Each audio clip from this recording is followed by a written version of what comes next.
What's up, everybody? Matt Malatesta. We're in the podcast room of VYPE Media. This is Jackson DiPasquale. We're going to talk football. We're leading this season off. We're going to do this once a week. We're going to talk about who did what, who's playing who, the rankings, the players, who the game changers are. So this is week one. We're going to give it a shot and see how we do. All right. So with that being said, let's kick this thing off. Football last year, North Shore doesn't win a state championship. They lose to Duncanville. 5A, we don't get a state championship. 4A, don't get a state championship. P&G was kind of the closest one that we got right over in Southeast Texas in 5A. But this year we have a great feeling. We're going to talk about rankings first. First of all, our VYPE football preview is out. You can go to our website at vype.com. You can order it. You can ship right to your house. Or you can go to select HEBs and time-wise convenience stores to pick one up as well. But then you can also follow us on all of our social media channels where all this content is coming out as well. So with that being said, let's get to the rankings. We're not going to go through the whole rankings. Let's just go through the tip top, the cream of the crop. Jackson, I'm going to say this having followed North Shore for 20 plus years. This might be the most talented team in the history of North Shore football. What say you? Yeah, you look at this roster across the board, you have pretty much a guy that will be going to the next level at almost every single position group and at every single position. They're loaded on defense. They're loaded on offense. You look at five-star Devin Sanchez on one side, then you'll have Nigel Pringle, who's going to Arkansas. Then you have the four-star Chase Calicut at safety. You have Morris Taylor, another kid who's going to go D1. You got the LSU commit, CJ Ross at linebacker. And then you flip to the other side of the ball, and the talent doesn't drop off. You have Quanell Farcon Jr., who transferred from the Woodlands, now committed to Colorado. You've got Dion DeBlanc, who will be making his commitment during the season, four-star wide receiver. And then you've got DeAndre Hardman in the backfield. He's been the bell cow for that North Shore offense the past 2 years. He's going to Rice. And then the guy who does it all for him, Caleb Bailey, who took them to state as a freshman, winning state, and is ready to kind of get back on top and get another ring. Well, yeah, so they're loaded. They're our bona fide number one team in the city of Houston. Can they get to state again? 100%. Can they win state this year? For sure. But who are some of these teams that we feel like are going to be not the second tier, but that are going to challenge North Shore and or be that 6A D2 school that makes a long run?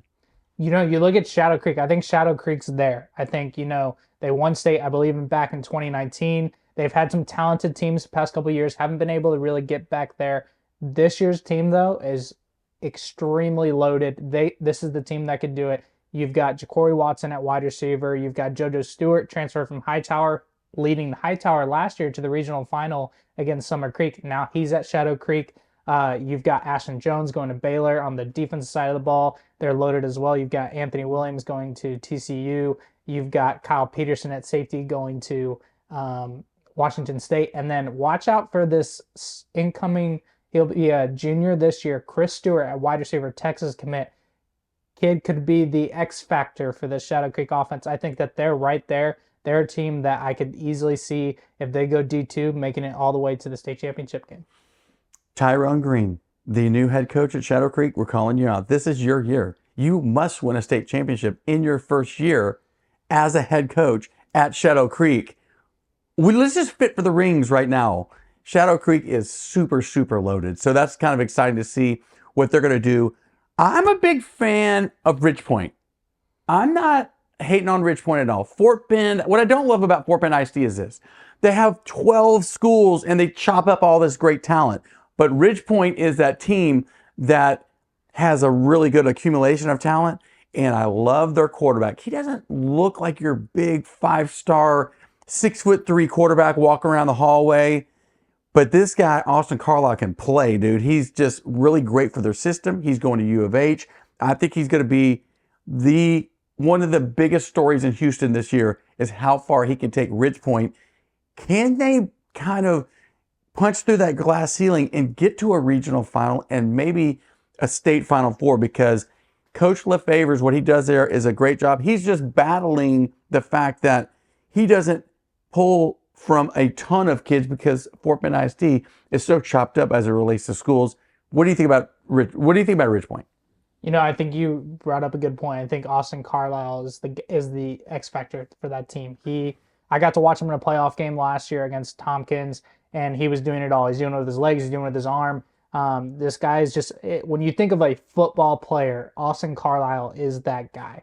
You look at the pieces he's got around him. He's got Dane Jones at slot coming back. He's committed to TCU. They've got some other nice young 2026 pieces, especially on the offensive line to watch out for, who are starting to pick up offers.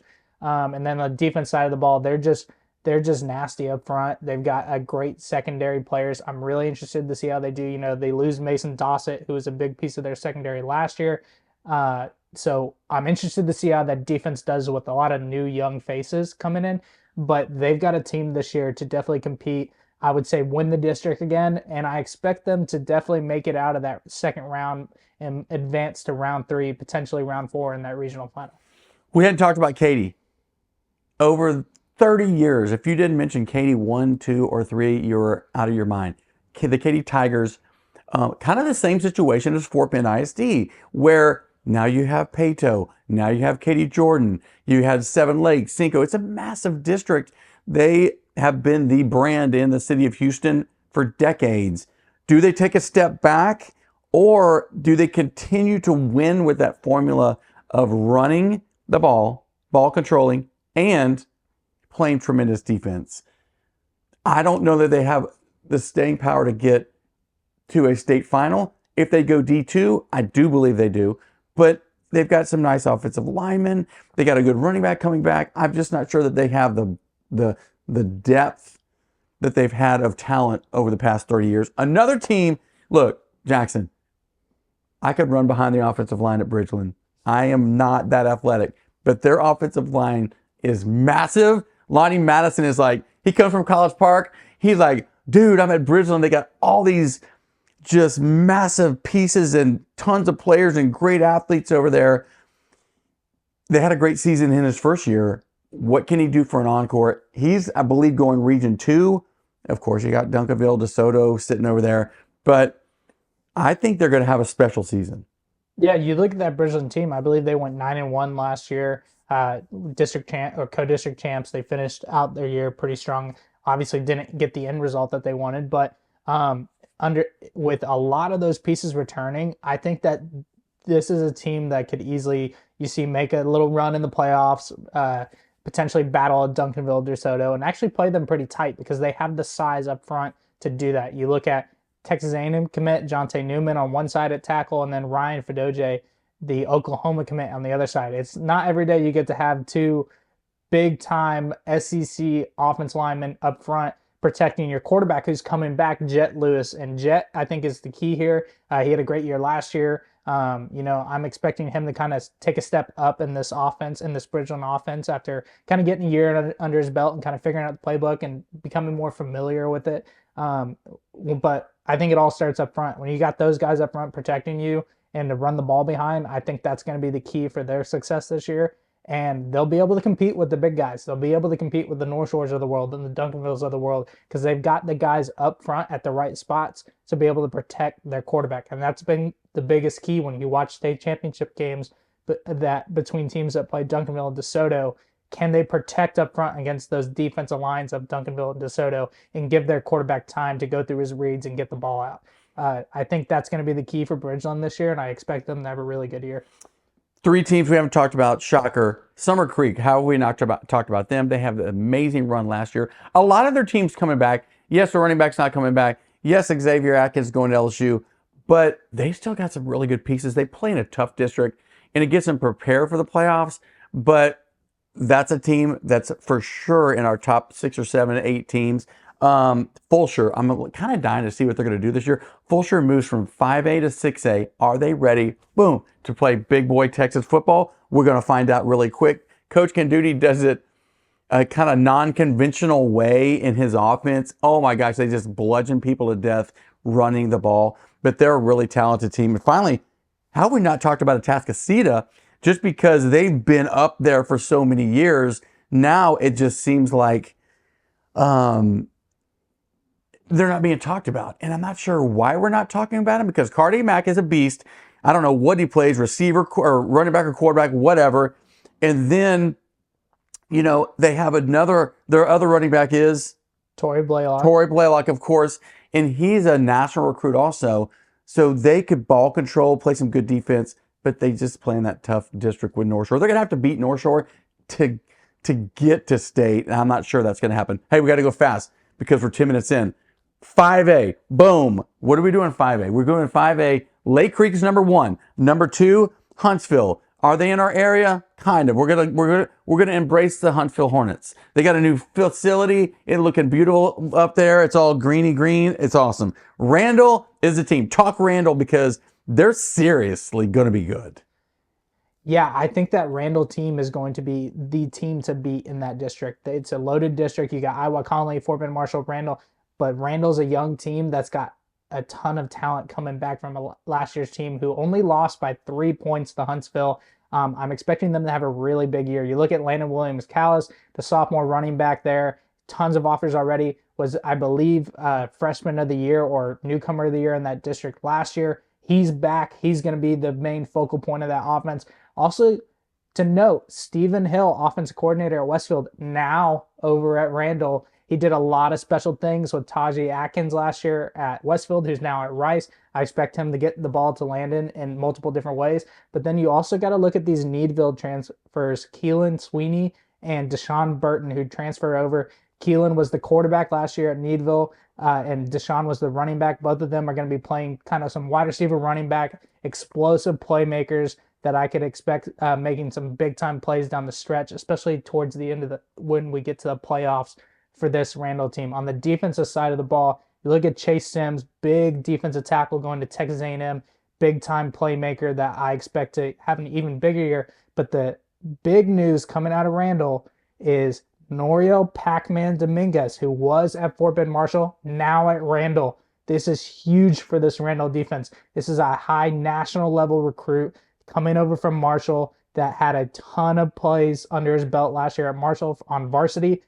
He's going to be the guy in the middle making the calls, making the plays for this Randall defense. He could be a guy that could help get them over the hump and reach a state Final Four, even a state championship for the first time in school history. And Randall is really well coached. Brian Randall is one of our favorites because he just does a tremendous job in all facets of the game. And he's a great leader of men, leader of high school guys. So I love that Randall team. Iowa Colony is the new Shadow Creek and Manville, and then Fort Bend Marshall. Haven't talked about them, but they're always in the mix for making it to the state Final Four or the state championship. Of course, what they do, they've got a lot of talented pieces. They don't have a lot of bigs. They've got a lot of skill guys, but not a ton of bigs. So that's our public school rankings. We got to throw Belleville in there. Belleville's, in 4A, they're really good. Hitchcock, of course, is really good. I think Columbus is really good. So we've got those teams at that smaller levels that can make some noise as we get into the state conversation. But look, it's early. We hadn't even kicked the ball off yet. Private school, really quick. St. Thomas had a great year last year. Their quarterback is new. He's been kind of all over the place. He was in Beaumont, then he was in Houston. Now he's at St. Thomas. But what they do in offense over there is really good. Episcopal lost a ton of players.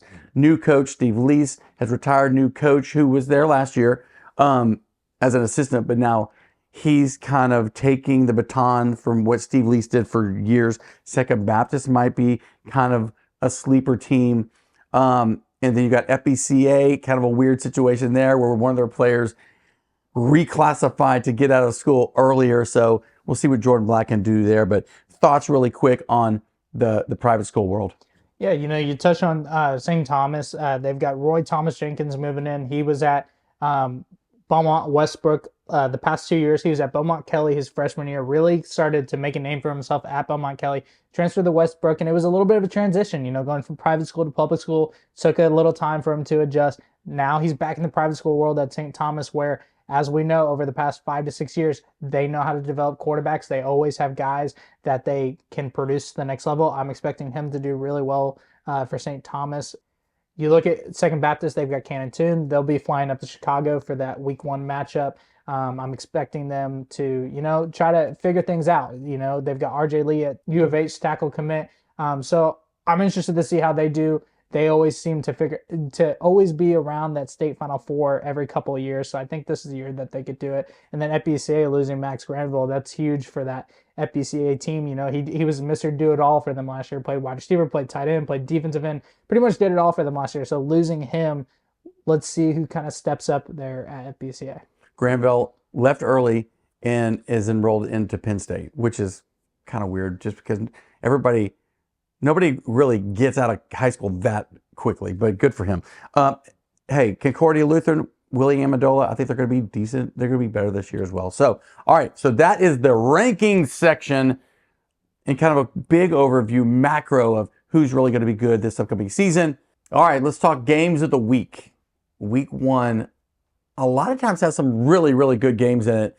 The headliner for sure is this North Shore versus South Oak Cliff. What Coach Todd has done at South Oak Cliff is amazing.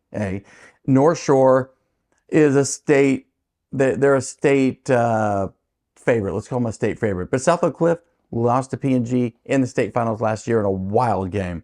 But, I'm excited to see them come to Houston, South Oak Cliff come to Houston to play North Shore, and they'll reciprocate next year because there's always this beef about North Shore and Dallas, who's better. Right now, Dallas holds the trophy, but let's see what North Shore does. I think with all the talent they've got, I think North Shore maybe wins by 21. What do you think? Yeah, this is a big game, Dallas versus Houston. Everyone wants that matchup week 1. Kind of gives you a little taste of what could happen down at Jerry's World there in December. I think North Shore's roster as a whole is probably better than what South Oak Cliff is going to have bringing in. South Oak Cliff last year predominantly ran the ball. That running back's gone now. They've got 2 coming in that will look to kind of fill that spot. They've got a few other transfers. You got Reggie McNeil Jr., who transferred from Heights in Houston over to South Oak Cliff. He moved there. Now he's at South Oak Cliff. He has the potential to be the starter on Friday night and could face some guys that he's probably played against in 7-on-7 or Little League or whatever it may be. But this is a big-time matchup. I'm interested to see how the game goes up front. South Oak Cliff has some big-time offensive linemen up front. They've got a Stanford commit. They've got a few other guys that are picking up offers. I'm interested to see how that front of South Oak Cliff does against the defensive front of North Shore, who in the past, as we've seen, has always been kind of nasty, very physical up front. So I think that's where the game is going to be won on both sides of the ball. And then you look at North Shore's speed at wide receiver. Can the South Oak Cliff DBs hang? But South Oak Cliff does have the talent in the front 5. They've got Jamarian Phillips, linebacker, who's a national recruit. And then they've got Kamarian Morgan at D-line, linebacker. He's going to Baylor. He's going to be the key. He would be the guy I would circle for that North Shore offense. So always keep an eye on because he's the guy who could wreck a game. I would love to mic up Devin Sanchez just for that game to hear the volume of smack that is just talked coming out of that helmet. Of course, going to Ohio State.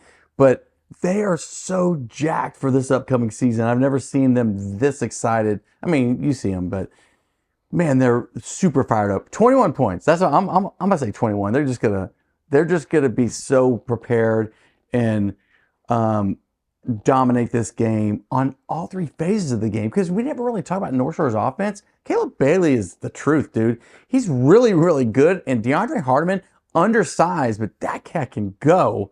Receivers, O-linemen, 2 O-linemen committed. So North Shore, I'm going North Shore. I really like this game with Shadow Creek and Summer Creek. Look, everybody loves to talk about Shadow Creek. Everybody loves to talk about how many D1s they got. D1s don't always win you games. They do not win you games. Summer Creek had a historic season last year. Kenny Harrison is one of the best coaches in the state of Texas. They got a lot coming back. And everybody, what I love about teams is they get this mantra of like, oh my gosh, we're getting disrespected. Summer Creek must feel disrespected because everybody's talking about North Shore, Shadow Creek, Tascasita. Nobody's ever talking about Summer Creek. I think Summer Creek is going to beat Shadow Creek when everybody thinks Shadow Creek is going to stomp Summer Creek. And I know you think Shadow Creek's going to win. We're going to see. We're going to see. Yeah, I'm a big fan of this Shadow Creek team. I think that, in my opinion, I think that they will win this game. But you have to look at what Summer Creek lost. You lose Lloyd Avant, who was a district MVP 2 years in a row, in a district with North Shore. He rushed for almost 4,000 yards in both the past 2 years.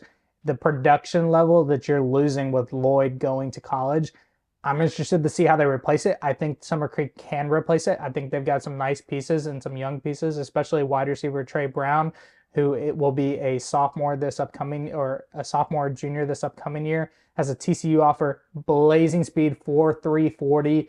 Could be a guy that you could see go up against these Shadow Creek DBs who are committed. But I think overall Shadow Creek just has so much talent across the board. They're just going to be able to dominate this game on both phases. When did Shadow Creek, how far did they make it in the playoffs last year? Last year, Shadow Creek lost, I believe, in the first round or second round. Thank you. You can't lose in the first or second round with all that talent, A. B, Summer Creek got so much experience last year in what they did in the playoffs. And man, they were so well covered, and now they're like, dude, we got to have that back. We got to have that back. But the one thing you have to remember, Matt, is JoJo Stewart, who was at Hightower, was the quarterback who played Summer Creek in that regional final and actually took Hightower down to the wire against that Summer Creek team until Summer Creek scored with about 35 seconds left. He's now at Shadow Creek. Shadow Creek also had two big injuries at quarterback last year to where they were down to a third-string quarterback. That's why it put them behind and why they lost probably in that first-round playoff game. This year, with JoJo over there, and then you have Ja'Cory Watson being able to play more receiver, use his playmaking ability, I think that they'll definitely be a team that will make a playoff run and win this week 1 matchup. Boom. All right. Agree to disagree. That's our first one. Did you pick Sock or North Shore? I'm picking North Shore. North Shore, yes. Yeah, of course you would. Of course you would. For sure. Other big games of the week. Ridge Point plays Clear Springs. Clear Springs is a team that's always in the postseason. Ridge Point is this team I think is going to have a breakout year just because of their veteran leadership, the quarterback play, great coaching. I think Ridge Point gets this game, but they don't have to show everything. Don't show everything. Just show a little bits and pieces of what you're going to do all season. I think Ridge Point wins this game. Does Clear Springs have a chance? Yeah, I think anybody has a chance on every given Friday. Oh, here we go. But you look at this Clear Springs team. Last year, a lot of people, unless you were paying attention to the playoffs, Clear Springs played North Shore the tightest that anyone else played North Shore in the playoffs other than Duncanville in the state championship game.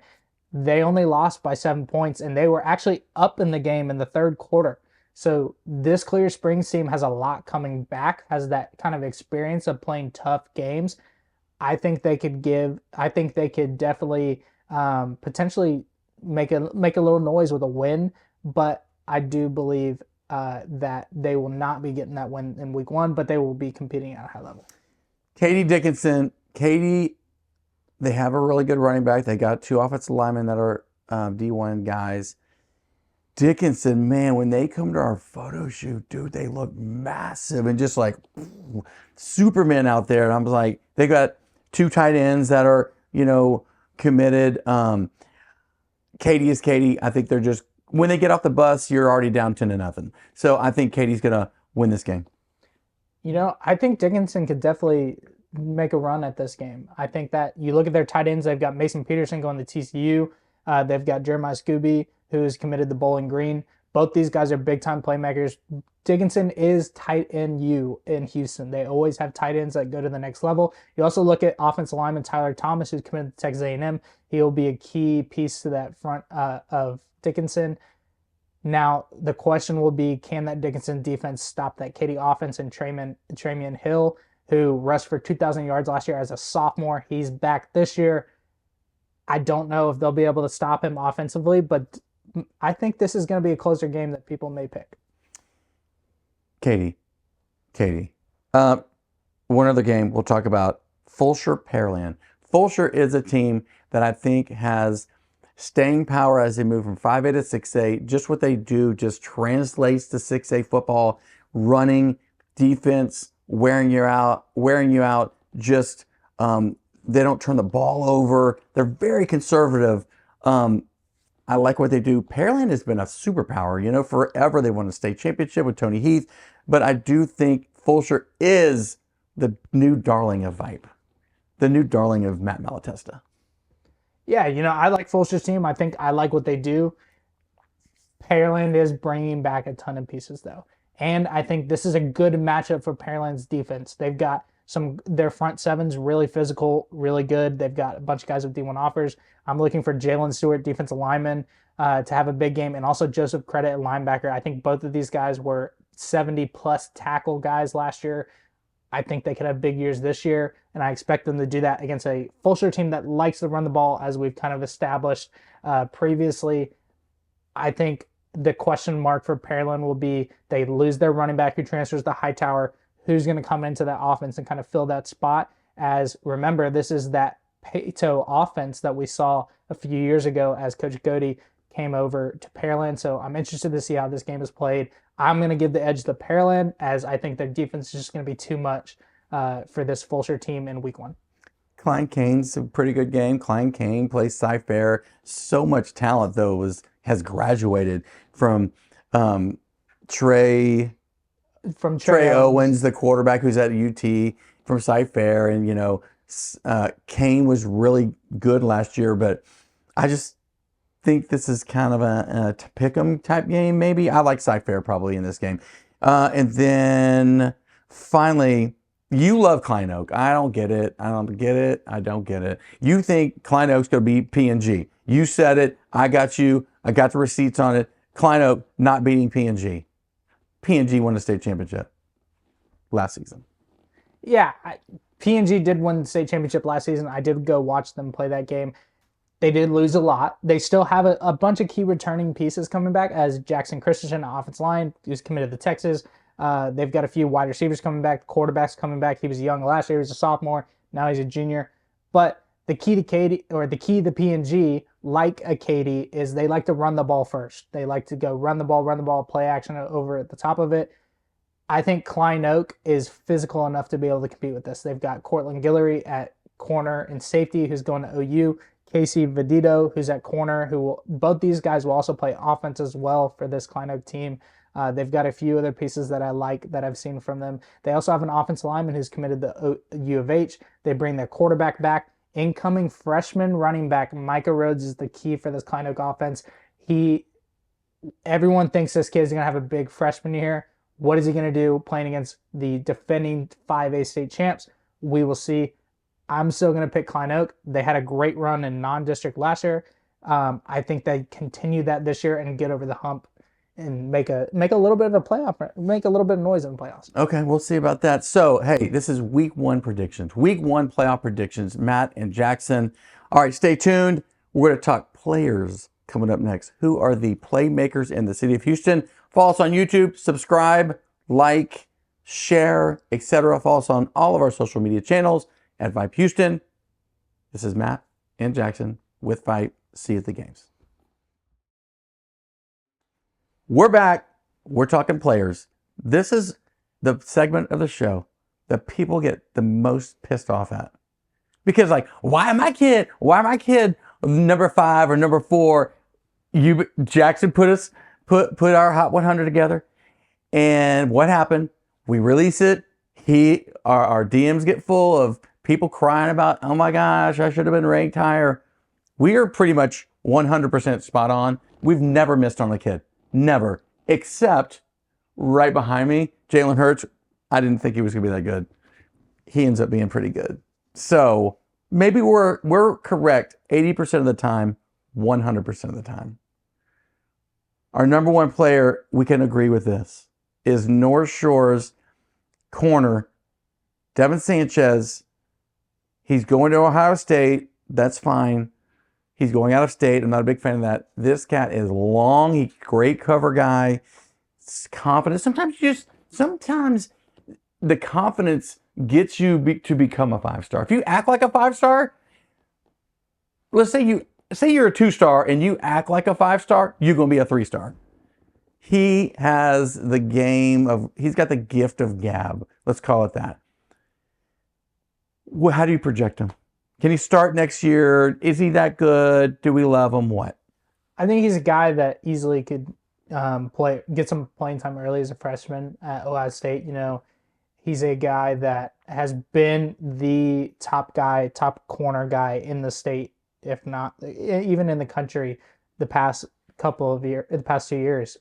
Watching him not only in the offseason at 7-on-7, then you go watch him on the field. Anytime that ball's targeted at him, you either see a deflection, you see a pick, or you see teams go to the opposite side because they don't want to mess with him. He's a guy, he's lengthy, he's got the speed to stick with guys in coverage, he can jam you at the line of scrimmage with his length, he can do lots of different things.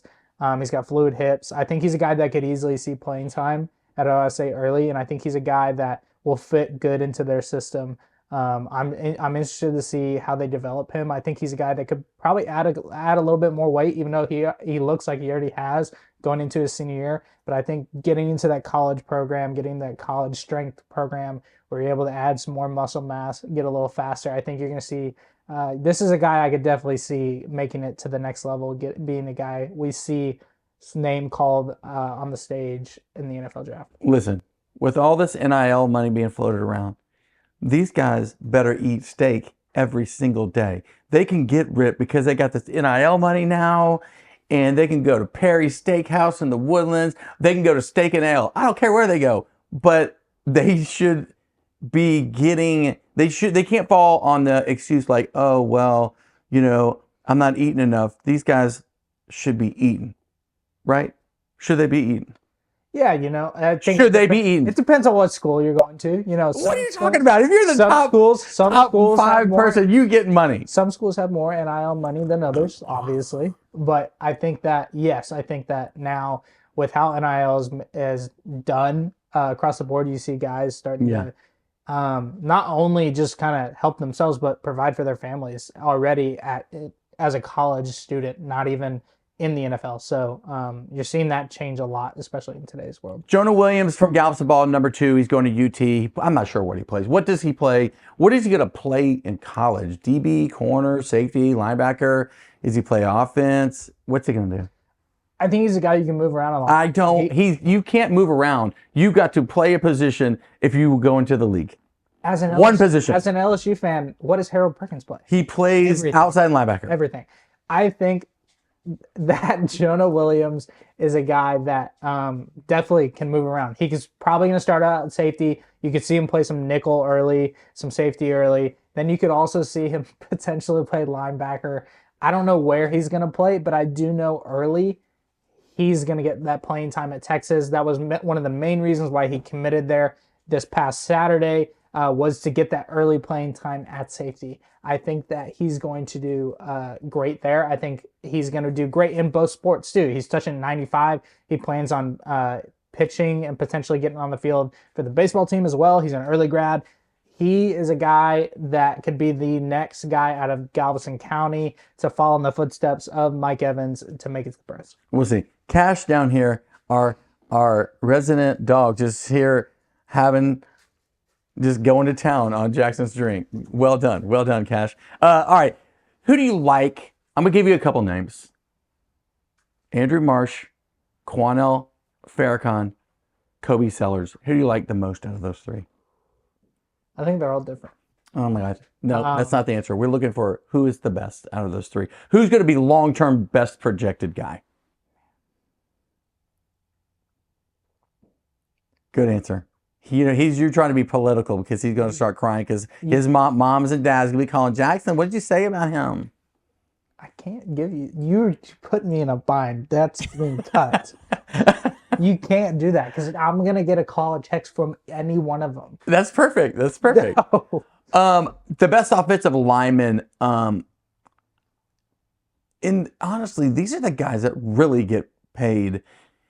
Offensive lineman, the 2 guys at Bridgeland they're super legit. Jonte Newman, super talent he's going to A&M, and Ryan, how do you say his name? Fadoje.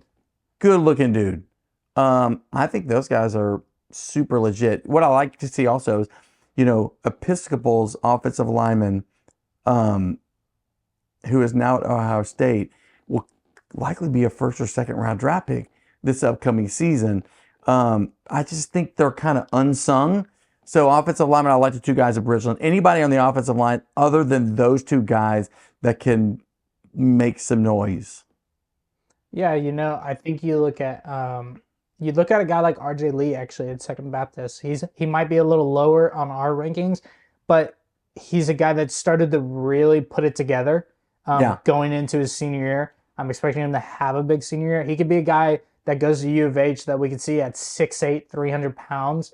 You can't teach that size. If he's able to put it all together at the college level, get into his strength program, get into just working on some technique type things, he could easily be a guy that we could see be projected in a few years as a first-round draft pick with just this size alone. He's got so much good football ahead of him. He's being coached, but I mean, he's just got so much upside. What about kids that let's talk about underclassmen. We talked a lot about the upperclassmen. I mean, there's just so many great players. Landon Rink from Cy-Fair, Newman, we talked about Quanell, Kobe Sellers from Shadow Creek, Smith, Orogbo, kind of a interesting story coming out of Hastings. Hastings is not a tradition. They're in the past 30 years, they really haven't been that good, but they got two guys this year, one going to Texas, one going to Cal. Orogbo is a long, rangy D end that could put on 40 pounds, legit 40 pounds, and be kind of an NFL guy. He does like anime as well, so that counts for nothing. But Tanuk Hines, Dekaney, going to USC, maybe. I think Tanuk is definitely a guy. He's got a cool name. Let's just say that. Yes, that's a very cool name. I think Tanuk is a guy that at the wide receiver position in that USC offense, you could see excel really quickly. He's got great speed, good hands. He makes a lot of plays for that Zucchini offense last year. And then you also look at his track speed. This is a guy who was a state finalist for the, I believe, 200 meter and 100 meter, or one of the two. So he's got the elite speed to compete. We will see how that speed translates into that USC offense here in a few years. But honestly, my fastest and favorite riser of this 2024 class is Charles Ross at North Shore. This is a kid who had very few to little offers earlier this spring. Then he runs the 100 meter at North Shore and clocks a 10.4 at 6'2", 230 pounds. As soon as that happened, you see Texas A&M, Texas, LSU. Everyone starts offering this kid. Then he clocks a 4.4, 4.5 40 to go along with it. He's a state finalist in the 100 meter as well. When you look at this kid now to where he started to where he's at now, this is a kid who could be a game wrecker at the next level in the SEC. Think Harold Perkins, but 6'2". He's that type of playmaker. Now it's time to put it together for his senior year. Can he have the tape to match the athleticism and speed? That's the question mark, but he has definitely been my favorite riser of this 24 class. Great answer. I do think he's got a lot of upside. Okay, for the 2026 class, I love Jermaine Bishop. This guy is kind of a goofball, right? He's got a big personality, but he is, he doesn't look, if you walked up on him, you'd be like, maybe he's a basketball player, or maybe he even runs cross country. Who knows? He's not a big, thick kid, but this guy on the football field is so fun to watch. He can jump over people. Another guy that gets chirpy, loves to talk. But he's our number one guy for 2026. Who else in that class do you like? Well, he is actually our number two guy. Number one guy is Keyshawn Henderson. Never heard of him. Who is at Legacy Sports and Science School. He's committed to U of H. He's the top athlete and quarterback of the class. But another guy that I really like in this 26 class that I've really liked this offseason, at least, as I've seen some development, is Grant Smith. When he was a sophomore, he had a few big-time offers, but the tape didn't necessarily, his year on the field didn't necessarily go that great. This year, he's put on some weight. He's grown a little bit. The arm strength's there. I think he's going to put it together. He's going to have a good year as a junior. I think he gets Grand Oaks to the playoffs this year. That is one of my predictions for this year. That's a very hot take. Like steaming hot take if they get to the playoffs. He's been one of my favorite players to watch in this 26 class this offseason. I look at a couple other guys like Mike Brown, who's at that Legacy Sports Science School. I got to watch him at the Under Armour camp. Really like what he did at the wide receiver position. This 26 class as a whole is very talented from any position, and you're starting to see Houston kids start to pick up a lot more offers in this 26 class. So I'm very excited to see how they do.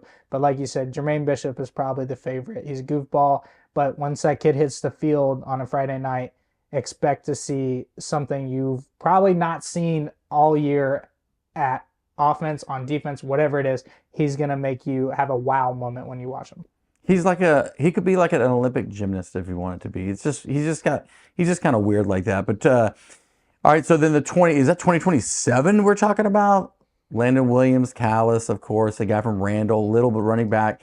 He's going to have a lot of tread on the tires by the time he gets out of high school, that's for sure. And then Carson White, are you a big fan of Iowa Colony's quarterback? Yes, I think he could easily be one of the top quarterbacks in Houston as a sophomore this year. Last year as a freshman, they had a quarterback that was an upperclassman that got hurt. He was kind of forced in that position. He led them to a 1-loss record, and they went, I believe, 3 rounds deep in the playoffs. Now he's coming back. He's got the ratings now. He's got the rankings now. He's got some offers now.